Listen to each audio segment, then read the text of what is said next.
Bueno, vamos a empezar con la generalización de la regla de la cadena. En la clase pasada yo lo que les había dicho era de que calculen las matrices jacobianas, ¿sí? De dos funciones, ¿recuerdan? Bueno, ahora nosotros vamos a trabajar, antes de ver eso, vamos a trabajar con la generalización de la regla de la cadena, ¿sí? En donde lo que hace esta generalización es permitirme a mí poder derivar funciones vectoriales, ¿sí? Entonces, cuando yo hablo de regla de la cadena, estoy hablando de que estoy por derivar una función compuesta.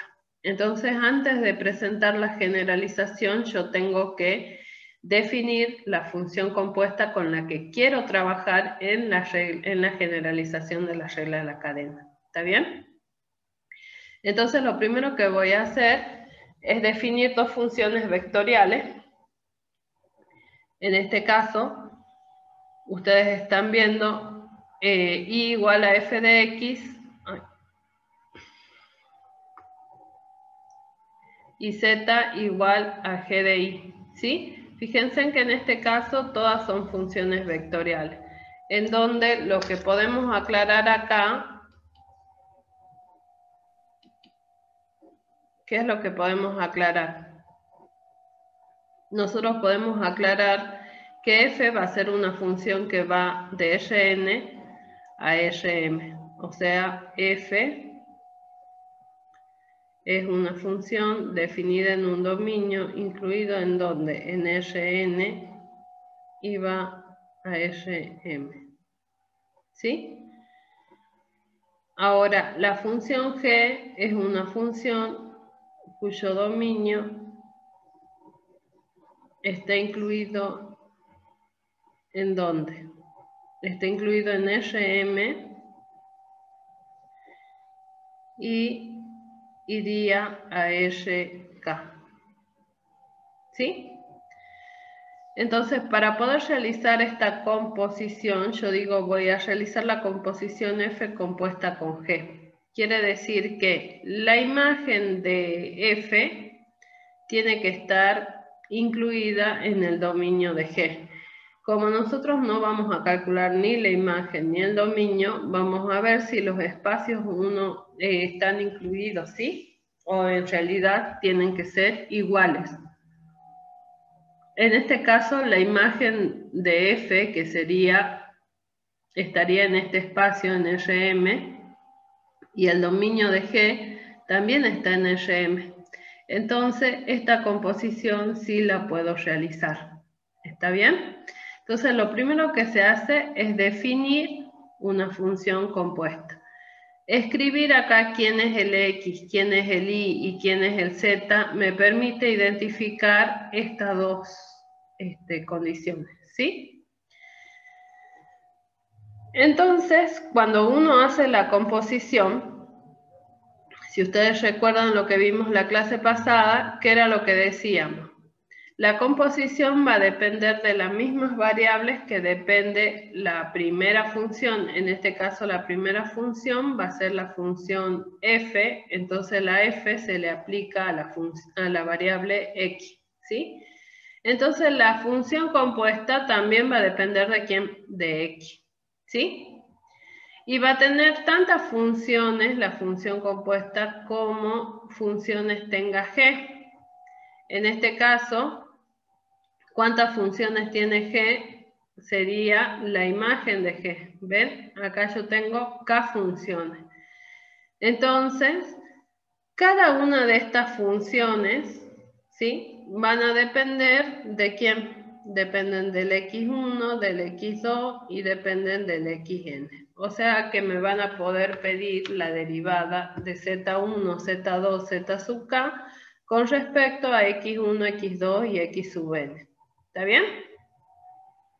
Entonces, cuando nosotros ya tenemos definida cuáles son las funciones con las que nosotros vamos a trabajar, podemos recién definir o enunciar el teorema de la generalización de la regla de la cadena, que a nosotros nos permite calcular la derivada de funciones compuestas, pero de funciones vectoriales.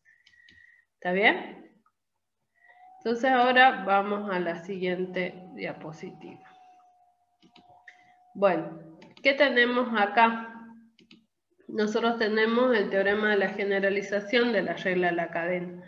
Como ustedes saben, para enunciar un teorema, nosotros necesitamos explicitar quién va a ser la hipótesis y quién va a ser la tesis. ¿Está bien? Dentro de la hipótesis, ¿qué es lo que estamos observando? A nosotros nos dice que la F tiene que pertenecer a clase 1. Recuerden que clase 1 implica diferenciabilidad. ¿Sí? Entonces, me estaría diciendo de que F tiene que pertenecer a clase 1 en un determinado punto X0. ¿Sí? Y G también tiene que pertenecer a clase 1 en un determinado I0. ¿Está bien? Como X0 pertenece al dominio de la función y el I0 pertenece al dominio de la función G, ¿está bien? Entonces me dicen de que va a existir la derivada de la función compuesta evaluada en el punto X0, ¿sí? ¿Y a qué va a ser igual? Va a ser igual al producto de dos matrices derivadas, que va a ser la derivada de G evaluada en el I0 por la derivada de F evaluada en el X0. ¿Sí? Quiere decir que nosotros acá teníamos una matriz derivada de ¿cuánto? De K por M. ¿Sí? Y acá íbamos a tener, ¿qué cosa? Una matriz derivada de M por N. ¿Sí? Entonces, el resultado de esta matriz derivada de la función compuesta va a ser una, ¿qué cosa? Una derivada, una matriz derivada de K por N. ¿Está bien? Bueno.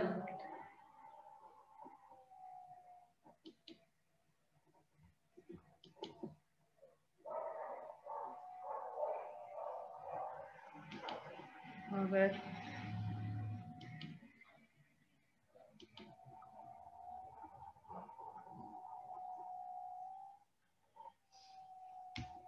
Bueno, para el ejemplo podríamos trabajar con las matrices que ustedes calcularon, ¿sí? ¿Se animan a mostrarme las matrices que calcularon o no?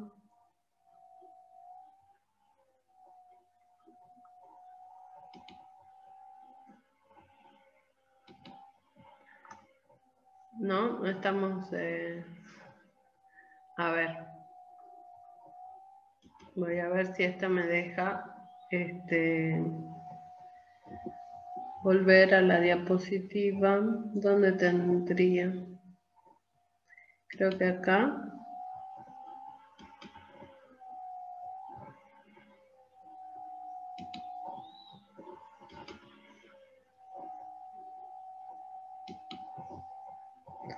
No sé si nosotros habíamos dado el ejemplo, ¿se acuerdan?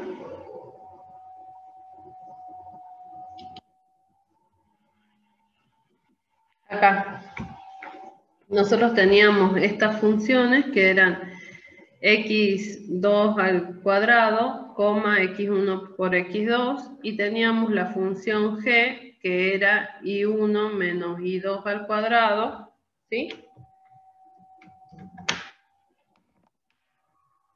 A ver. Vamos a trabajar con esas funciones para que ustedes vean el ejemplo, ¿sí? Recuerden que nosotros ya habíamos calculado tanto la primera derivada, la segunda derivada, hemos realizado también la función compuesta, ¿sí? Entonces ahora vamos a trabajar con el mismo ejemplo para que ustedes comparen los resultados que tenían la clase pasada, ¿sí? Entonces, Primero teníamos la función, ¿sí? Esta función era una función que dependía de x, en donde el x sería x1, x2, ¿sí? Y la función sería x2 al cuadrado, coma, x1 por x2, ¿sí? La tarea que ustedes tenían era determinar, ¿qué cosa? Determinar las matrices derivadas, ¿sí? Entonces yo acá le había puesto y1 menos y2 al cuadrado, coma, y 3 más y1 al cubo, ¿no? Y1 al cubo más y2, 3 y 2, ¿sí? Lo que les había pedido era que calculen las matrices derivadas, ¿sí? Entonces, la matriz derivada para la primera función, ¿qué me devuelve? Me devuelve una matriz de 2 por 2. Para la función g, esta me va a devolver una matriz de 3 por 2, ¿sí? Entonces, voy a calcular esta matriz de 2 por 2. Sería la derivada de la primera función con respecto a x1 es 0. La derivada de la primera función con respecto a x2 es 2x2. La derivada de la segunda función con respecto a x1 sería x2. La derivada de la segunda función con respecto a x2 sería x1. ¿Sí? La derivada de g va a ser igual. ¿A qué cosa? A una matriz de 3 por 2. Entonces, a la primera función la derivo con respecto de y, 1. Me queda 1. Con respecto de y2, me queda menos 2 y 2. ¿Está bien? La segunda función con respecto a y1 me queda 3 y 1 al cuadrado. Con respecto a y2 me queda 1. La derivada de 3 y 2 me queda 0 y la derivada de 3 y 2 con respecto a y2 me queda 3. ¿Sí? Eso era lo que ustedes tenían que encontrar para hoy. ¿Sí? Ahora, ¿a cuál de estas dos yo le puedo calcular, por ejemplo, el jacobiano? A aquellas matrices que sean matrices cuadradas nada más. O sea que esta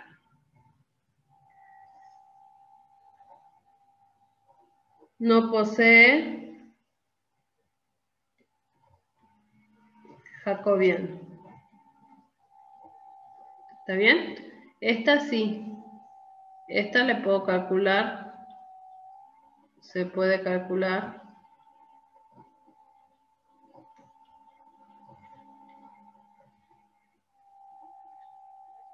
Jacobiano. ¿Sí? Recuerden que el jacobiano era un determinante. Bueno. Ahora, ¿a dónde íbamos nosotros? Que queremos calcular la derivada de ¿quién? De f compuesta con g. ¿Está bien? Quiero calcular esa derivada. ¿Está bien? ¿Qué es lo que tendría que hacer? Tendría que hacer un producto de ¿quién me decía? Un producto de la derivada de g por la derivada de ¿quién? De f. ¿Está bien? Entonces la derivada de g era 1 menos 2 y 2, 3 y 1 al cuadrado, 1, 0, 3. Multiplicado por ¿quién? Por 0, 2, x2, x2, x1. ¿Sí? Multiplico y me devuelve una matriz. Esta era de 3 por 2. Este era de 2 por 2, resultado una matriz de 3 por 2. O sea que el primer elemento va a ser esta fila por esta columna. O sea que me quedaría menos 2 y 2, x2. ¿Sí? Esta fila por la segunda columna, que me quedaría 2x2 menos 2 y 2, x1. ¿Sí? Para la segunda fila, ¿qué hago? producto de la segunda fila con la primera columna y con la segunda después, ¿sí? O sea que acá me quedaría x2. Ahora esta fila por la segunda columna me quedaría 6 y 1 por x2. ¿Así? Más el x1. Y ahora voy por la última, que sería 3x2, ¿sí? Y sería 3x1. ¿Lo ven? Entonces, si a mí el ejemplo me pide, si a mí el enunciado me pidiera la derivada de f compuesta con g, ¿sí? ¿Con respecto a qué cosa? A x1, por ejemplo, ¿qué es lo que voy a tener que tener en cuenta acá? Que me están pidiendo las derivadas de toda la función compuesta, pero con respecto a la variable x1. Entonces, ¿dónde estaría eso? Yo acá voy a suponer que esta va a ser la z, ¿sí? Entonces yo acá digo, esto es z de z1 con respecto a x1, ¿sí? Y z2, z1 con respecto a qué cosa? A x2. Z2 con respecto a x1 y z2 con respecto a x2. Z3 con respecto a x1 y Z3 con respecto a x2. ¿Está bien?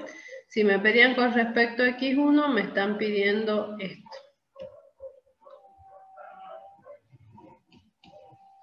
¿Sí? Me están pidiendo todo esto. Esto que coincide con esta fila. ¿Lo ven?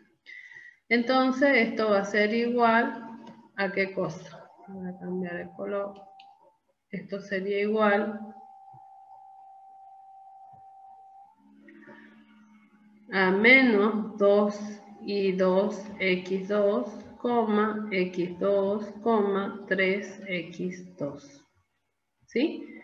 Entonces, yo creo que esta la habíamos calculado la semana pasada, así que si ustedes revisan van a ver que es exactamente el mismo resultado. ¿Qué es lo que pasa con este teorema? Cuando yo realizo el teorema, yo estoy encontrando todas las derivadas de qué cosa, de primer orden, ¿sí?